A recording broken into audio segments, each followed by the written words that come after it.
Have you ever been in a heated top 10 greatest footballers of all time debate? Well, if you're a die-hard football fan, then I'm sure you have. One thing I'm also certain about is that Ronaldinho's name must have popped up in those arguments more times than you can count. This doesn't come as a surprise though, as the man also known as Gaucho is arguably one of the greatest to ever play the game. Yeah, Ronaldinho was the man, the myth, the legend. But not long after his retirement from professional football, things started going south for the legendary Brazilian, up to the point he ended up in prison. So how did the shocking transition from legend to criminal happen? Ronaldinho que encara al gato Romero, se va en una bicicleta muy larga. Atención que sigue Ronaldinho, se va por el centro, Ronaldinho, fuera, ahora sí. You see, it all started in 1998, the year Ronaldinho made his professional debut for Brazilian club Grêmio. Fast forward to 2003, and the soon-to-be soccer god had signed a deal with Barcelona FC. It was on from there, as there was no stopping Ronaldinho, who snatched up his first FIFA World Player of the Year award in just his second season with Barca. The next season was even more superb for the midfielder, who spiced up his recently won La Liga title by adding a UEFA Champions League trophy to his name. At the time, this was Barca's first European triumph in 14 years, and Ronaldinho, the young, fearless warrior who led his team to victory, was now being worshipped like a god among the Catalan faithful. More individual awards followed, but there was one particular godlike moment in his career that shot his legendary status way up. In the first 2005-2006 El Clásico, Ronaldinho produced distinct moments of brilliance to score two jaw-dropping goals for Barcelona against Real Madrid. But it wasn't just the goals that made that day special. It was the fact that the Madrid fans got on their feet to give the Brazilian wonder kid a standing ovation. This was the second time in Madrid's history where the home fans put their footballing differences aside to acknowledge a Barcelona player's greatness. The first player to enjoy this honor was none other than Diego Maradona, which was as far back as 1983. As the years went by, Ronaldinho proved time and time again why he was worthy of all the accolades. He's the only footballer in the history of the sport to win a FIFA World Cup, a Confederations Cup, a Copa America, a Copa Libertadores, a UEFA Champions League, a FIFA World Player of the Year, and a Ballon d'Or. Ronaldinho proved to the world that he was a footballing genius who could trouble opposition defenses with his technical ability, speed, dribbling, creativity, no-look passes, accurate free kicks, scissor kicks, goals, and assists. Sadly, his time at Barcelona came to an end, after which he moved to Italian giants AC Milan. But after failing to recreate all the magic he made in Barcelona, he moved back to South America and ran through a few teams, including Fluminense, Atlético Mineiro, and Flamengo, before officially retiring in 2018. At this point, the former Barcelona star wasn't making as much money as he used to, and coupled with a few bad money decisions here and there, his finances started to dwindle pretty fast. Ronaldinho's financial situation became so bad that it was once reported that the former megastar only had $5 in his bank account. Yeah, things were really looking bad.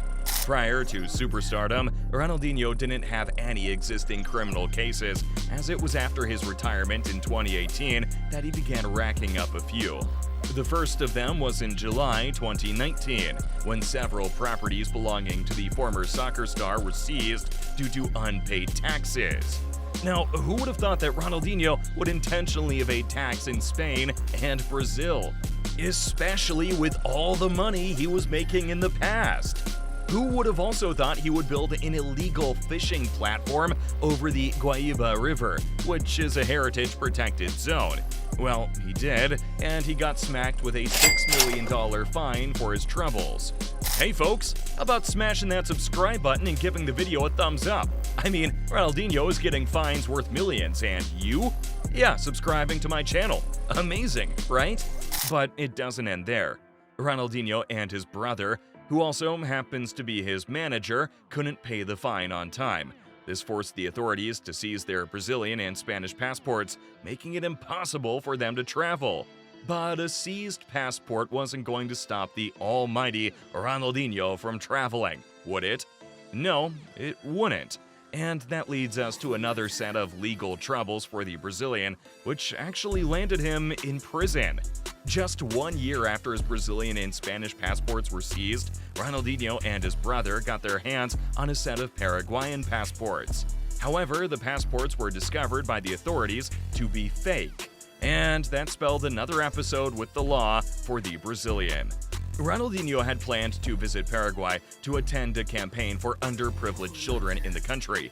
And while his intentions were good, the means by which he went about it could have been better thought out. The soccer icon and his brother were arrested on the 6th of March 2020 upon arriving in Asunción, which is Paraguay's capital city. And thanks to a judge's order, they were sent to the Agrupación Especializada maximum security prison. In his defense, Ronaldinho claimed the passports were gifts from a local sponsor who wanted him in the country. He also claimed that he wasn't aware the passports were forged, nor did he know he was breaking the law by using them. But regardless of his claims, Ronaldinho and his brother were still kept behind bars, pending further investigation. Now, the Agrupación was no ordinary prison. It was packed with the hardest Paraguayan criminals you can imagine. And to think that a former football mega superstar was now locked up with armed robbers, cold-blooded killers, and drug dealers is just crazy. Lucky for him, his star power had him placed in a safer, high-security section of the prison. But even that wasn't good enough compensation for a man who used to live the luxury life in cities like Paris, Barcelona, and Milan. To his credit, he made the most of his time behind bars, as he took part in several soccer competitions within the prison walls and showed the inmates firsthand why he was the best in the world. Unsurprisingly, he helped his team win a futsal tournament in prison. So you can add that to all his Ballon d'Ors, World Cups, Champions Leagues, and every other trophy he's won. There are actually pictures and videos of Ronaldinho partaking in prison tournaments. And going by how much he was smiling in these clips, it seemed football was the only thing making him happy while he was locked up. Although deep down, you can bet he was sad. I mean, the dude even celebrated his 40th birthday while incarcerated in prison. And while rumor has it that he was treated to some barbecue and cake, I'm sure he would have preferred his freedom.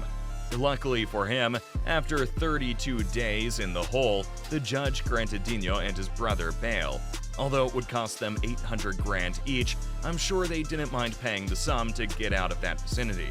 They were subsequently placed under house arrest, although they were kept in a luxury hotel in Asunción, where they stayed as the trial and investigation continued. Now, we can all agree that this was an environment more befitting of a man with Ronaldinho's superstar status. During their house arrest, they were heavily guarded by law enforcement agents, and after 4 long months there, Ronaldinho and his brother were finally cleared to go home. After his release, the soccer legend and now ex-convict shared his experiences while locked up. Apparently, Ronaldinho thought he was going to get beat up by the notorious inmates he was locked up with. In an interview, the former Barcelona and PSG star had this to say: "I thought they were going to beat me up and do all the terrible stuff they usually do in jail. But instead, they called the guards to bring a football so I can do some tricks and entertain them." Ronaldinho also spoke of how they were regularly called to the yard to play 5A side matches, and how the prison guards would bring cameras to the field to film the matches. Surprisingly, he claimed he enjoyed his time there, but I'm guessing it was mainly because he was allowed to play the sport he loved so much. Fast forward to 2023, and it seems the Brazilian icon has put his criminal past behind him and gotten his life back on track. Since his release, Ronaldinho's services have been hired by a company from Minas Gerais to run promotional campaigns for Atlético Mineiro's new stadium. The project began in 2020, and the stadium itself has a capacity of 46,000. But it seemed football wasn't the only thing he did in prison. See, Ronaldinho's incarceration in the Paraguayan prison gave him time to reflect on several business ventures, and setting up a studio was one of them. He set up the studio in Belo Horizonte in Brazil, and he even made a music video with Brazilian rapper Djonga, which got over 1 million views in its first week of release. The soccer wizard has also spread his wings into the alcohol business with the launch of his brand of organic gin called R1, as well as a wine company called Vino de Campeones. Since the end of his legal troubles, the man who is regarded as one of the greatest ever has now gotten his finances back on track.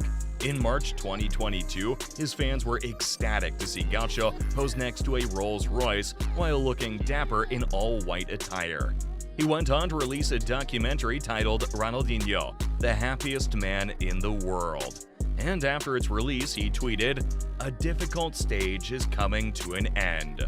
But for Messi, well, the difficult stage just got started. Cause one time, he got texted out of the blue by a fan that nearly ruined his career. And it was like the entire world came crashing down right before his eyes. But that's not even the worst part of the story, cause you gotta click this video to find out.